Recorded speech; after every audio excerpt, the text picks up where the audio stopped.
হরে কৃষ্ণ। সকল মাতাজি এবং প্রভুজিদের চরণে আমার প্রণাম। আমরা ঈশো উপনিষদ আজকে অধ্যয়ন করব, শ্রী ঈশো উপনিষদ। আজকের ক্লাসে আপনাদের সকলকে সুস্বাগতম। আমরা মঙ্গলাচরণ দিয়ে শুরু করব। ওম অজ্ঞানতিমিরান্ধস্য জ্ঞানাঞ্জনশলাকয়া চক্ষুরুন্মিলিतं येन তস্मै শ্রীগুরুভে নমঃ। শ্রীচৈতন্য মনোভীষ্টং স্থাপিतं येन ভূতলে স্বয়ং রূপা কদা মह्यं দদাতি স্বপদান্তিকम्। বন্দেহং শ্রীগুরু শ্রীयुतो পদকমलं শ্রীগুरून् वैष्णवांश्च श्रीरूपं साग्रजातं सगण रघुनाथान्वितं तं सजीवम् शाद्धायितं सावधूतं परिजनसहितं श्रीकृष्ण चैतन्य देवं श्री राधा कृष्ण पादान सहगण ललिता श्री विशाखान्वितांश्च। हे कृष्ण करुणा सिंधु दीनबंधु जगतपते गोपेश गोपिका कांतो श्री राधा कांतो नमस्तुते। तप्त कांचन गौरांगी श्री राधे वृंदावनेश्वरी वृषभानुसुते देवी प्रणमामि हरिप्रिये। वाञ्छा कल्पतरुभ्यश्च कृपा सिन्धुभ्येव च पतितानां पावनेभ्यो वैष्णवेभ्यो नमो नमः। नमो ओम विष्णुपादाय कृष्णपृष्ठाय भूतले श्रीमते भक्तिवेदांतो स्वामिनिति नामिने। नमस्ते सरस्वती देवे गौरवाणी प्रचारिणे निर्विशेष शून्यवादी पाश्चात्य देशतारिणे। जय श्री कृष्ण चैतन्य प्रभु नित्यानंद श्री अद्वैत गदाधर शिवासादि गौर भक्त वृंद। हरे कृष्ण कृष्ण कृष्ण हरे हरे, हरे रामो रामो रामो हरे हरे। निताई गौर प्रेमानंदे हरि हरि बोल। श्रीला प्रभुपाद की जय, श्रीला गुरु महाराज की जय, गुरु परंपरा की जय, श्री श्री राधा गोविंद की जय, সমবেত গৌর ভক্তবৃন্দ কি জয়। নিতাই গৌর প্রেমানন্দে হরি হরি বল। আমরা ঈশো উপনিষদ আজকে শুরু করব। যে কোনো গ্রন্থ অধ্যয়ন করার আগে তার ভূমিকাটা অবশ্যই আমাদেরকে অধ্যয়ন করতে হয়, তাহলে আমরা ভালোভাবে সেই গ্রন্থটি আমরা অধ্যয়ন করতে পারবো এবং তার মধ্যে কি রয়েছে সেটাও উপলব্ধি করতে পারবো। শ্রী ঈশো উপনিষদ কি জয়।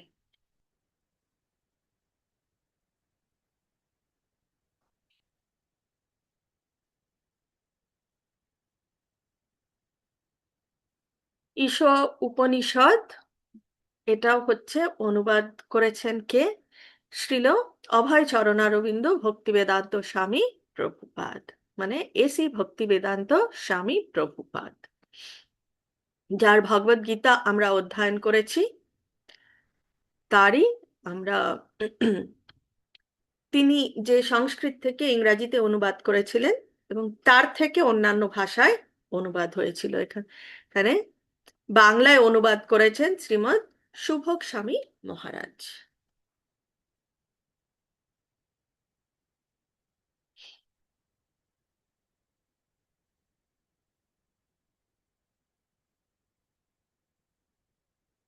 গ্রন্থকারের সংক্ষিপ্ত জীবনী, এটা শ্রীলা প্রভুপাদামৃত রয়েছে, সেখান থেকে আমরা আলাদাভাবে সেটার একটা আলাদা ক্লাস করে নেব। শ্রীলা প্রভুপাদ কি জয়।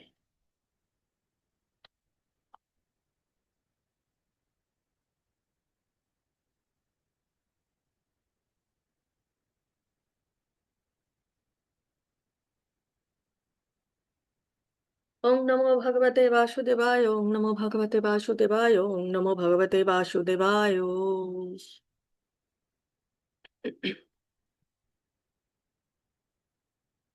বেদের শিক্ষা ভূমিকাতে রয়েছে। 1969 সালে 6ই অক্টোবর লন্ডনে কনওয়ে হলে কৃষ্ণ কৃপামূর্তি শ্রীল প্রভুপাদ অভয় চরণারবিন্দ ভক্তি বেদান্ত স্বামী প্রভুপাদ প্রদত্ত ভাষণের বঙ্গানুবাদ। বলা হচ্ছে বেদ কি? বেদ শব্দটির, একটু বড় করে নিয়ে, বেদ শব্দটির মৌলিক অর্থ বিভিন্নভাবে বিশ্লেষণ করা হয়েছে, কিন্তু তার চরম উদ্দেশ্য এক। অর্থ বিভিন্নভাবে বিশ্লেষণ করা হয়েছে এবং উদ্দেশ্য কিন্তু একই। বেদ শব্দটির অর্থ হচ্ছে জ্ঞান। যে জ্ঞান আমরা গ্রহণ করি না, যেই জ্ঞানই আমরা গ্রহণ করি না কেন, তাই হচ্ছে বেদ। কেননা বেদের বিষয়বস্তু হচ্ছে আদি জ্ঞান। তাহলে আদি জ্ঞানকেই আমরা বলবো বেদ। বদ্ধ অবস্থায় আমাদের জ্ঞান ত্রুটিপূর্ণ। আমরা এর আগেও দেখেছি, ভগবদ গীতাতেও দেখেছি, ভগবান বলেছেন যে এই যে এই জড়া জগতের চারটে ত্রুটি রয়েছে এবং আমাদের জ্ঞান ত্রুটিপূর্ণ। বদ্ধ জীব এবং মুক্ত জীবের মধ্যে পার্থক্য হচ্ছে যে বদ্ধ জীব চারটি ত্রুটিতে প্রভাবিত।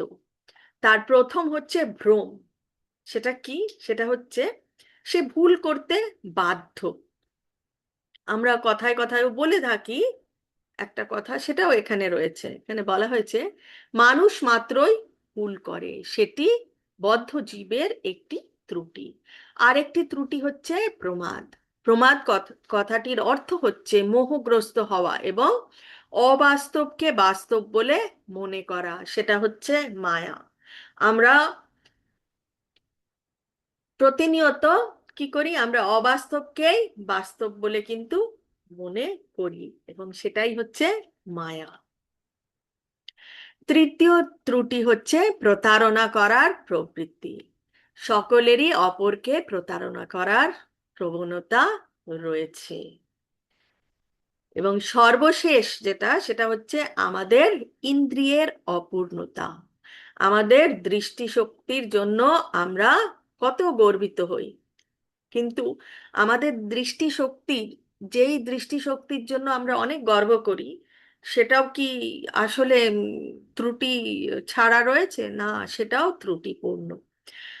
আমরা একটা ছোট উদাহরণ এখানে দেওয়া হয়েছে যে আমরা দেখতে পাচ্ছি, আমরা স্ক্রিন দেখতে পাচ্ছি এবং স্ক্রিনের মধ্যে কি লেখা রয়েছে সেটা দেখতে পাচ্ছি, পড়তে পারছি, কিন্তু আমাদের দৃষ্টিশক্তি যদি অতই ভালো হতো, লাইট অফ করে দিলে এবং আমার ল্যাপটপের লাইটও যদি আমি অফ করে দেই, বা নিজেই কি নিজেকে দেখতে পাবো?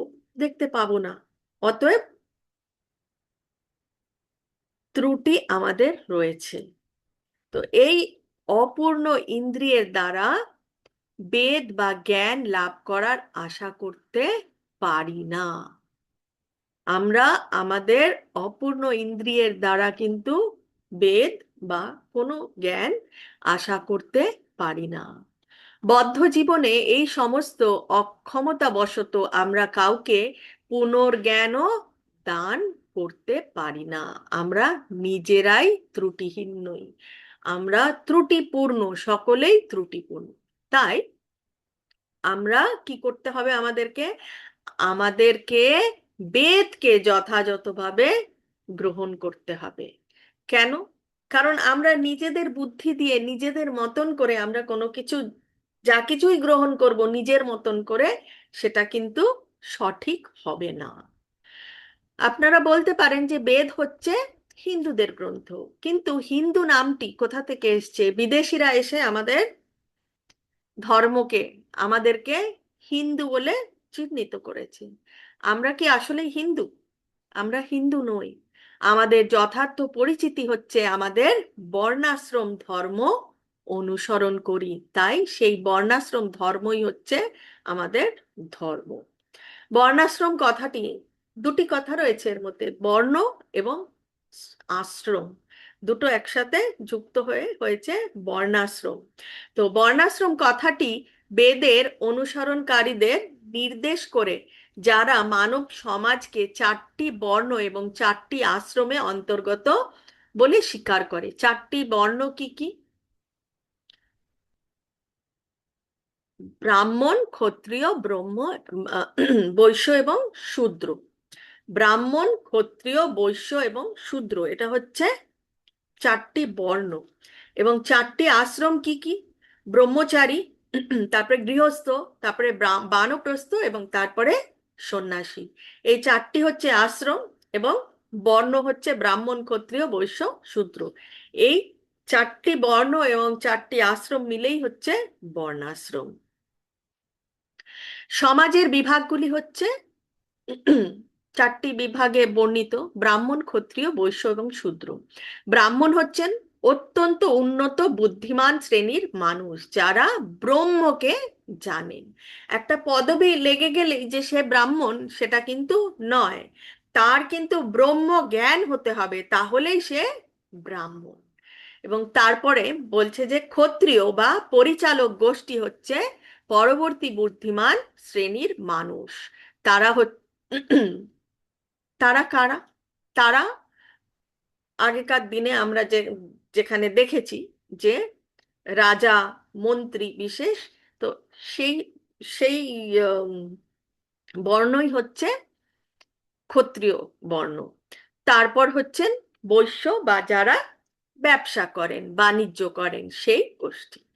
এই স্বাভাবিক শ্রেণী বিভাগ সর্বত্রই দেখতে পাওয়া যায়। এটাই হচ্ছে বৈদিক নীতি, এবং আমরা তা স্বীকার করি। বৈদিক তত্ত্বগুলি স্বতঃসিদ্ধ বলে স্বীকার করা হয়, কেননা তাতে কোনো রকম ভুল নেই। সেটাই হচ্ছে বৈদিক জ্ঞান গ্রহণ করার পন্থা। যেমন ভারতবর্ষে, এখানে একটা ছোট্ট সুন্দর উদাহরণ দিয়েছে যে বেদে যা বলা হয়েছে সেটা ঠিক সেইভাবে মানা উচিত। ভারতবর্ষে আমরা গোময়কে পবিত্র বলে গ্রহণ করি, এবং গোময় কি? গোময় হচ্ছে গাভী, গরু, এদের বিষ্ঠা, পশুর বিষ্ঠা। আবার বেদে আরো এক জায়গায় কি বলা হয়েছে? আরো এক জায়গায় বলা হয়েছে যে বিষ্ঠা বা মল অপবিত্র, তা কখনো স্পর্শ করলে তৎক্ষণাৎ স্নান করে শুদ্ধ হতে হয়। আবার আরেক জায়গায় বলা হয়েছে যে গোময় বা গরুর মল পবিত্র, এবং সেই গরুর গোময় বা গোবর, সেটা দিয়ে অপবিত্র স্থানকে পবিত্র করা হয়, সেটা আমরা ছোটবেলা থেকেও দেখেছি। তো এখানে কি হচ্ছে, দুটি কথা বেদে লেখা রয়েছে, এবং এর থেকে কি মনে হতো? বলা হয়েছে যে কোনো উম, বিষ্ঠা স্পর্শ করলে স্নান করতে হয়। তো সেটা হচ্ছে এক কথা দেওয়া হয়েছে জেনেরিক। কিন্তু আবার বলেছে যে গোময়, যে কিনা গরুর বিষ্ঠা, গরুর মল, সেটা অত্যন্ত পবিত্র, এবং সেই পবিত্র জিনিস দিয়ে অন্য অপবিত্র স্থানকে পবিত্র করা হয়। তো এখানে এই দুটি নির্দেশ হচ্ছে পরস্পর বিরোধী, এবং সাধারণ দৃষ্টিকোণ থেকে এটা পরস্পর বিরোধী। একই কথা দুই রকম ভাবে বলছে, কিন্তু এটি মিথ্যা নয়, এটি কিন্তু সত্য। এবং এটা কলকাতায় একজন বিখ্যাত বৈজ্ঞানিক এবং একজন চিকিৎসক, এরা গোময় পরীক্ষা করেছেন, বিশ্লেষণ করে দেখেছেন যে গোময়তে অদ্ভুত বীজাণুনাশক ক্ষমতা রয়েছে। তার জন্যই কিন্তু গোময়কে দিয়ে অপবিত্র স্থান পবিত্র করা হয়। বেদ মানুষের অভিজ্ঞতা লব্ধ জ্ঞান নয়। অভিজ্ঞতা দিয়ে যে জ্ঞান লাভ করা হয়েছে সেই জ্ঞান কিন্তু বেদ নয়। মানুষের অভিজ্ঞতা দিয়ে যে জ্ঞান, সেই জ্ঞান কিন্তু বেদ নয়। বৈদিক জ্ঞান নেমে এসছে চিন্ময় জগৎ থেকে। কোথা থেকে? পরমেশ্বর ভগবান শ্রীকৃষ্ণ থেকে নেমে এসছে। বেদের আরেকটি নাম আছে, সেই নাম হচ্ছে শ্রুতি। শ্রুতি সেই জ্ঞানকে নির্দেশ করে যা শ্রবণ করার মাধ্যমে লাভ করতে হয়। শ্রুতি মানে শুনে শুনে যে জ্ঞান লাভ করা হয়। এবং কি জ্ঞান? অন্য কোনো মানুষের কথা না, যেটা ভগবান শ্রীকৃষ্ণ থেকে, তার চিন্ময় জগৎ থেকে নেমে এসছে, সেই বেদের জ্ঞানই হচ্ছে শ্রুতি। এবং এটি পরীক্ষা নিরীক্ষার মাধ্যমে লব্ধ জ্ঞান নয়। কোনো পরীক্ষা নিরীক্ষা করেও কিন্তু এই জ্ঞানে আসা হয়নি। এই জ্ঞান স্বয়ং ভগবানের থেকে এসছে। শ্রুতি শাস্ত্রকে মায়ের মতন বলে মনে করা হয়, এবং ব্রহ্মা হচ্ছেন পিতামহ। তাই বেদ হচ্ছে মাতা, এবং ব্রহ্মা হচ্ছেন পিতামহ। ব্রহ্মাই সর্বপ্রথম এই জ্ঞান লাভ করেছিলেন। সৃষ্টির আদিতে প্রথম সৃষ্ট জীব কে ছিলেন? তিনি হচ্ছেন ব্রহ্মা। তিনি প্রথম বৈদিক জ্ঞান লাভ করেন এবং তারপর কার থেকে লাভ করেন? ভগবান শ্রীকৃষ্ণ থেকে লাভ করেন এবং তারপর তিনি তার নারদ এবং তার অন্যান্য শিষ্য ও পুত্রদের দান করেন। তারপর তারা এই জ্ঞান তাদের শিষ্যদের দান করেন। অতএব আমরা বুঝতে পারছি এটা পরম্পরা অনুযায়ী চলে আসছে। ভগবান শ্রীকৃষ্ণ থেকে ব্রহ্মা, ব্রহ্মা থেকে নারদ মুনি, তার অন্যান্য শিষ্য এবং পুত্রদের, এবং তারা বা তার শিষ্যরা এবং তার পুত্ররা, এবং যেটা আমরা যে লাইনে রয়েছি, নারদ মুনি ব্যাসদেবকে এই জ্ঞান দিয়েছিলেন। ভগবদ গীতাতেও প্রতিপন্ন হয়েছে যে এইভাবেই বৈদিক জ্ঞান হৃদয়ঙ্গম করতে হয়। কিভাবে? পরম্পরা মাধ্যমে। তো তিন রকমের প্রমাণ আছে। আহ, প্রমাণ আমরা করতে পারি, বা যা কিছুই তিন রকমের প্রমাণ। তিন রকমের প্রমাণ কি কি? প্রত্যক্ষ, প্রত্যক্ষভাবে দর্শন করে, অনুমান করে, এবং শব্দ প্রমাণ। তো প্রত্যক্ষ মানে নিজেরা যেটা দেখছি, যেটা বুঝতে পারছি সেইভাবে। তো প্রত্যক্ষভাবে দেখেও সেই যে প্রমাণ, সেটা কিন্তু অনেক সময় ভুলও হতে পারে। কেন ভুল হতে পারে? কারণ আমরা একটু আগেই দেখলাম যে আমাদের দৃষ্টি, আমাদের ইন্দ্রিয়গুলো কিন্তু ত্রুটিপূর্ণ, ত্রুটিহীন নয়। অতএব অতএব প্রত্যক্ষ প্রমাণও কিন্তু ভুল হতে পারে। আর একটা প্রমাণ হচ্ছে অনুমান। সেটা কি? সেটা হচ্ছে ধারণা। এটা হতেও পারে, 90% হতে পারে বা 99%, কিন্তু তার মধ্যেও কিন্তু একটা ডাউট রয়ে যাচ্ছে। তো এটিও কিন্তু এটিও অভ্রান্ত নয়, এটা যে পুরোপুরি ভুল সেটাও নয়। কিন্তু কথা হচ্ছে অনুমানের উপরে রয়েছে। এবং যেটা শব্দ প্রমাণ, প্রত্যক্ষ প্রমাণ, তারপরে অনুমান প্রমাণ, এবং লাস্টে শব্দ প্রমাণ। শব্দ প্রমাণ কি? এই বৈদিক জ্ঞানই হচ্ছে শব্দ প্রমাণ। তার আরেকটি নাম হচ্ছে শ্রুতি। শ্রুতি মানে এই জ্ঞান কেবল শ্রবণ করার মাধ্যমে গ্রহণ করতে হয়। বেদে নির্দেশ দেওয়া হয়েছে যে অপ্রাকৃত জ্ঞান হৃদয়ঙ্গম করতে হলে আমাদের তত্ত্বজ্ঞানী আচার্যর কাছ থেকে তা শ্রবণ করতে হবে। অপ্রাকৃত জ্ঞান হচ্ছে এই ব্রহ্মাণ্ডের অতীত। এই ব্রহ্মাণ্ডের মধ্যে রয়েছে জড়জাগতিক জ্ঞান, এবং এই ব্রহ্মাণ্ডের অতীত হচ্ছে অপ্রাকৃত জ্ঞান। আমরা এই ব্রহ্মাণ্ডের শেষ সীমাতেই যেতে পারি না, তাহলে আমরা অপ্রাকৃত জগতে যাব কি করে? তাই পূর্ণ জ্ঞান লাভ করা অসম্ভব। আবার বলা হচ্ছে চিন্ময় জগৎ রয়েছে। এই ব্যক্ত এবং অব্যক্ত প্রকৃতির অতীতে আরো একটি প্রকৃতি রয়েছে। কোন প্রকৃতি? যেখানে আমরা পুরুষোত্তম যোগ গিয়ে দেখেছিলাম যে এই জরা জগৎটা কিরকম। এই জরা জগৎটা হচ্ছে সেই উল্টো অশ্বত্থ বৃক্ষের মতন। তো সত্যিকারের অশ্বত্থ বৃক্ষ নিশ্চয়ই রয়েছে। সেই সত্যিকারের অশ্বত্থ বৃক্ষ হচ্ছে চিন্ময় জগৎ। তো আমরা কিভাবে জানবো সেই চিন্ময় জগৎকে? একটি যে জগৎ রয়েছে যেখানে এই গ্রহগুলি এবং সেখান মানে যেখানকার গ্রহগুলি এবং সেখানকার অধিবাসীরা নিত্য কি অনিত্য, এই সব জ্ঞান সেখানে রয়েছে। কিন্তু সেই সম্বন্ধে আমরা পরীক্ষা নিরীক্ষা কি করে করব? সেটা কি সম্ভব? সম্ভব নয়। তাই বেদের শরণাগত হতে হয়। তাকে বলা হয় বৈদিক জ্ঞান। আমাদের কৃষ্ণ ভাবনামৃত আন্দোলনে আমরা জ্ঞান লাভ করি সব চাইতে নির্ভরযোগ্য সূত্র কৃষ্ণের কাছ থেকে। কেন?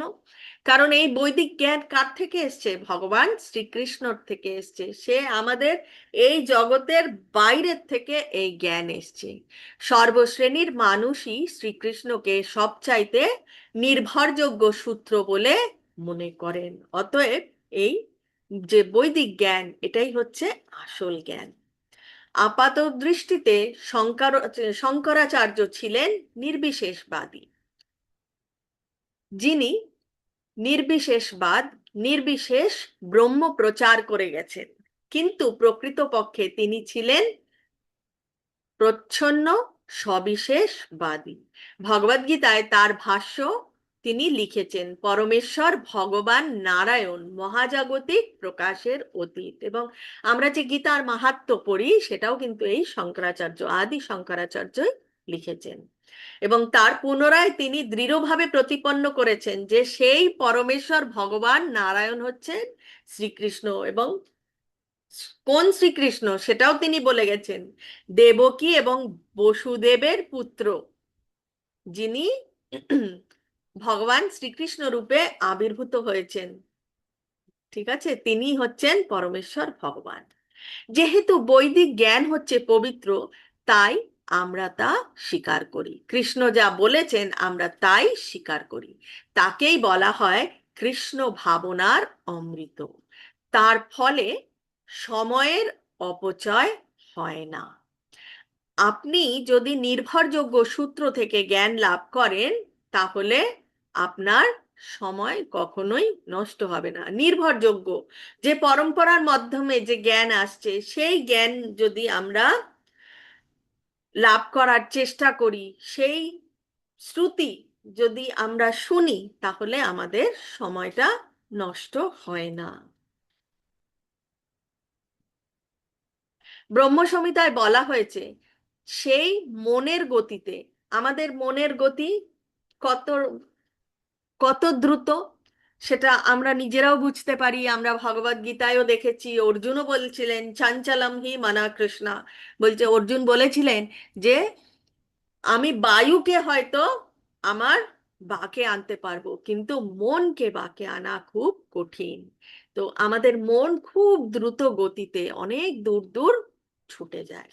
তাই বলছে যে সেই মনের গতিতে যদি লক্ষ লক্ষ বছর ধরেও আমরা ভ্রমণ করার চেষ্টা করি, তবুও আমরা সেই চিদ আকাশে পৌঁছতে পারবো না। এমনকি চিদ জগতের সীমানায় পর্যন্ত আমরা পৌঁছতে পারবো না। বৈদিক নির্দেশ হচ্ছে যে মানুষকে অবশ্যই সদ্গুরুর শরণাগত হতে হবে এবং তার কাছ থেকে বৈদিক তত্ত্বজ্ঞান লাভ করতে হবে। আর সদ্গুরুর যোগ্যতা কি? অনেকেই জিজ্ঞেস করে থাকে, সদ্গুরু কিভাবে বুঝবো? সদ্গুরু, সদ্গুরু সেই যিনি যথার্থ সূত্র থেকে বৈদিক জ্ঞান সঠিকভাবে শ্রবণ করেছেন। তিনি হচ্ছেন সদ্গুরু, যিনি শাস্ত্র, সাধু এবং কৃষ্ণকে মেনে চলে। তা যদি না হয় তাহলে তিনি সদ্গুরু নন। বাস্তবিক পক্ষে তিনি ব্রহ্মে সুদৃঢ়ভাবে অধিষ্ঠিত। যিনি সদ্গুরু, তিনি ব্রহ্মে সুদৃঢ়ভাবে অধিষ্ঠিত। ভগবদ্গীতায় শ্রীকৃষ্ণ বলেছেন, বৈদিক অনুসন্ধানের প্রকৃত উদ্দেশ্য হচ্ছে শ্রীকৃষ্ণকে জানা। ব্রহ্ম সংহিতাতেও উল্লেখ করা হয়েছে শ্রীকৃষ্ণ গোবিন্দর অনন্ত রূপ রয়েছে, কিন্তু তারা সকলেই এক। সেই রূপগুলি আমাদের রূপের মতো নশ্বর নয়, কারণ আমাদের যে রূপ এটা হচ্ছে জরা জগতের, তাই নশ্বর। কিন্তু ভগবানের রূপগুলি কিন্তু আমাদের মতো নয়। তার রূপ অবিনশ্বর এবং অচ্যুত।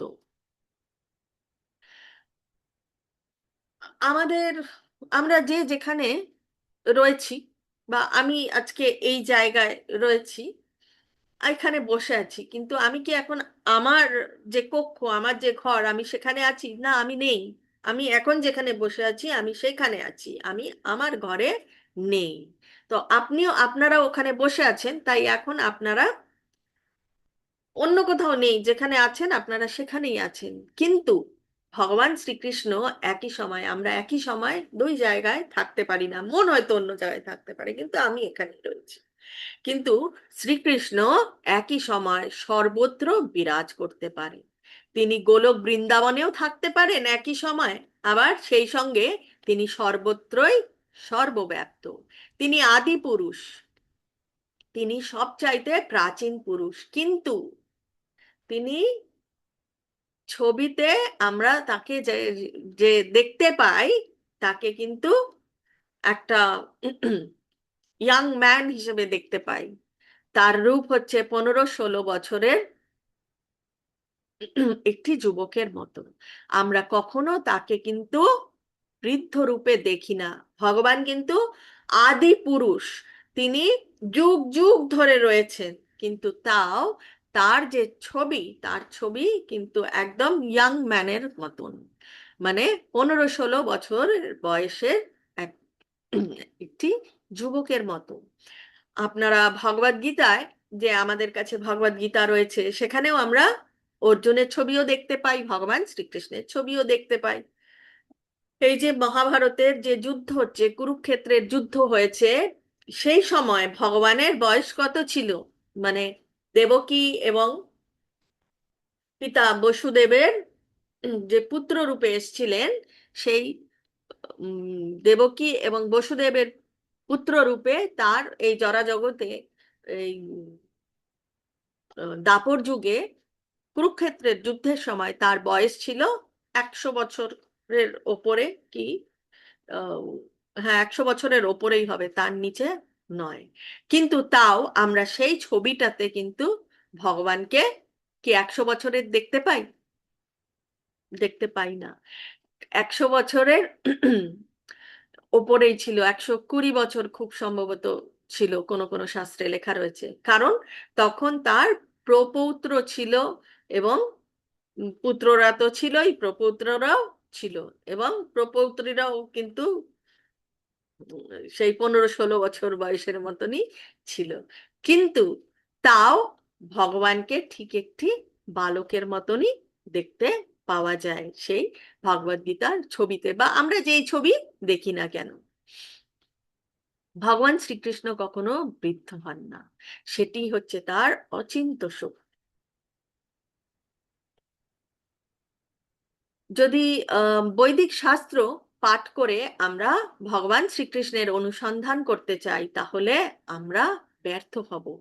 কারণ আমরা আমাদের এই জড়জাগতিক বুদ্ধি দিয়ে কিন্তু ভগবানকে অনুসন্ধান করতে পারি না। কিন্তু ভগবানের সম্বন্ধে জানতে পারা যায় কার থেকে? ভগবানের ভক্তের কাছ থেকে। একমাত্র ভগবানকে জেনে ভগবানের মানে ভগবানের অনুসন্ধান করা যায়। তার ভক্তই কিন্তু তাকে দিতে পারে। কি বলা হয়েছে এখানে? যে পরম্পরায় যে ভক্ত রয়েছে, সেই ভক্তই কিন্তু আপনাকে শ্রীকৃষ্ণর অনুসন্ধান করতে সাহায্য করতে পারেন। সেই ভক্ত কি বলবে? যে ভক্ত বলতে পারে এখানে তিনি আছেন, তাকে গ্রহণ করুন। এবং সেটাই হচ্ছে কৃষ্ণ ভক্তের শক্তি। আদিতে কেবল একটি মাত্র বেদ ছিল, এবং তা পাঠ করার কোনো প্রয়োজনই ছিল না। তখনকার মানুষ এতই মেধাবী ছিল যে তাদের স্মৃতিশক্তি এত তীক্ষ্ণ ছিল যে গুরুদেবের শ্রীমুখ থেকে একবার শোনা মাত্রই তারা হৃদয়ঙ্গম করতে পারত। কারণ তাদের তীক্ষ্ণ বুদ্ধি ছিল, স্মৃতিশক্তিও খুব তীক্ষ্ণ ছিল।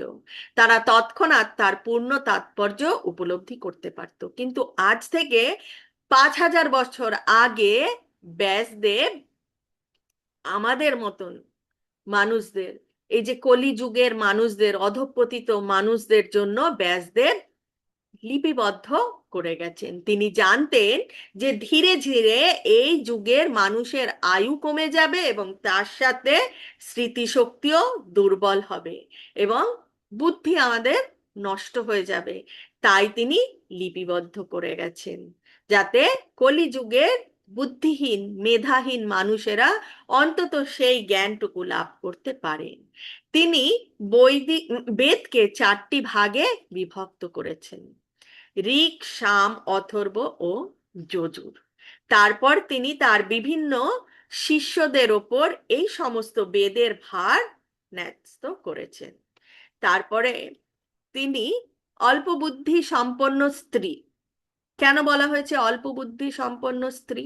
কারণ দেখা গেছে যে বেশিরভাগ হ্যাঁ, এতে কিন্তু স্ত্রীদের কোনো অপমান করেননি উনি।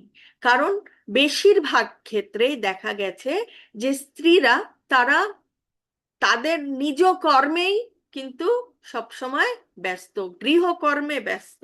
তারা কিন্তু তাদের যে সময়টুকু, সেই সময়টুকু কিন্তু সঠিক জায়গায় তারা সব সময় ব্যবহার করতে পারেননি। তারা প্রজল্পেই বেশিরভাগ কিন্তু ব্যস্ত হয়ে থাকতো, গৃহকর্ম এবং প্রজল্প। তাই বলা হয়েছে অল্প বুদ্ধি সম্পন্ন স্ত্রী, শূদ্র এবং দ্বিজ বন্ধুদের কথা চিন্তা করেন। দ্বিজ বন্ধু কারা? দ্বিজ বন্ধু মানে হচ্ছে যারা উচ্চ কুলে বা কোনো ব্রাহ্মণ আম, গৃহে জন্মগ্রহণ করেছেন, কিন্তু সেই ব্রাহ্মণের যে যোগ্যতা, সেটা তারা অর্জন করতে পারেননি বা করেননি। ব্রাহ্মণের যোগ্যতা অর্জন করতে পারেননি বলতে, যে ব্রহ্ম জ্ঞান অর্জন করতে পারেননি, অথচ পদবী রয়েছে কোনো ব্রাহ্মণের পদবী, তাকে কিন্তু ব্রাহ্মণ বলা যায় না, তাকে বলতে হয় দ্বিজ বন্ধু। যে মানুষ ব্রাহ্মণের পরিবারে জন্মগ্রহণ করেছে কিন্তু গুণতভাবে ব্রাহ্মণ নয়, তাকে বলা হয় দ্বিজ বন্ধু। তাহলে অল্প বুদ্ধি সম্পন্ন স্ত্রী, শূদ্র এবং দ্বিজ বন্ধুদের জন্য এই রচনাগুলো করেছেন। তবে কলিকালে কেউ কিন্তু উচ্চ বর্ণের নয়, কলিকালে সবাই হচ্ছে শূদ্র। তাই এখানে খুব সুন্দরভাবে লিখেছেন, অল্প বুদ্ধি সম্পন্ন স্ত্রী, শূদ্র এবং দ্বিজ বন্ধুদের কথা চিন্তা করে তিনি এইসব লিখে গেছেন। এই সমস্ত মানুষদের জন্য তিনি ভারতের ইতিহাস, মহাভারত রচনা করেন এবং অষ্টাদশ পুরাণও রচনা করেন। এই সবই হচ্ছে বৈদিক শাস্ত্র, পুরাণ, মহাভারত, চতুর্বেদ এবং উপনিষদ। উপনিষদগুলি হচ্ছে বেদের অঙ্গ। অনেকগুলি পুরাণ, উপনিষদ, এমনকি বেদান্ত সূত্র রচনা করার পরেও ব্যাসদেব সন্তুষ্ট ছিলেন না। এই কথাটা আমি এর আগেও বলেছিলাম যে এত কিছু রচনা করার পরে তার মনের মধ্যে উদ্বেগ ছিল। এবং তারপর তার গুরুদেব নারদ মুনি তাকে নির্দেশ দেন, তুমি বেদান্ত বিশ্লেষণ করো। বেদান্ত মানে অন্তিম জ্ঞান, এবং সেই চরম জ্ঞানই হচ্ছে শ্রীকৃষ্ণ। শ্রীকৃষ্ণ বলেছেন যে সমস্ত বেদের মধ্যে একমাত্র জ্ঞাতব্য বিষয় হচ্ছেন তিনি।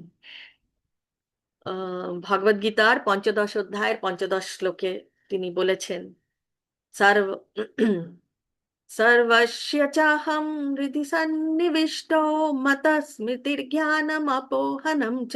সেখানেই বলেছেন বেদান্ত কৃদ বেদাবিদ চাহম। শ্রীকৃষ্ণ বলেছেন, আমি হচ্ছি বেদান্তের প্রণেতা এবং আমি হচ্ছি বেদবেত্তা। তাই চরম লক্ষ্য বস্তু হচ্ছেন শ্রীকৃষ্ণ। সেটি বেদান্ত দর্শনে সমস্ত বৈষ্ণব ভাষ্যে বিশ্লেষণ করা হয়েছে। আমরা হচ্ছি গৌড়ীয় বৈষ্ণব, ব্রহ্ম মাধব গৌড়ীয় সম্প্রদায়। আমাদেরও বেদান্ত দর্শনের ভাষ্য রয়েছে এবং তা হচ্ছে শ্রীল বলদেব ভূষণ রচিত গোবিন্দ ভাষ্য। তেমনি রামানুজাচার্যেরও ভাষ্য রয়েছে, মাধবাচার্যেরও ভাষ্য রয়েছে এবং শঙ্করাচার্যেরও ভাষ্য রয়েছে। শ্রীমদ্ ভাগবত শুরু হচ্ছে বেদান্ত সূত্রের প্রথম কথা দিয়ে, জন্মাদ্যস্য যত অন্বয়াৎ ইতরতশ্চার্থেষ্ব অভিজ্ঞস্বরাট। সেখানে এই শ্লোকটিতে পূর্ণ বিশ্লেষণ করা হয়েছে শ্রীমদ্ ভাগবতে। বেদান্ত সূত্রে পরম তত্ত্ব ব্রহ্ম সম্বন্ধে কেবল আভাস দেওয়া হয়েছে।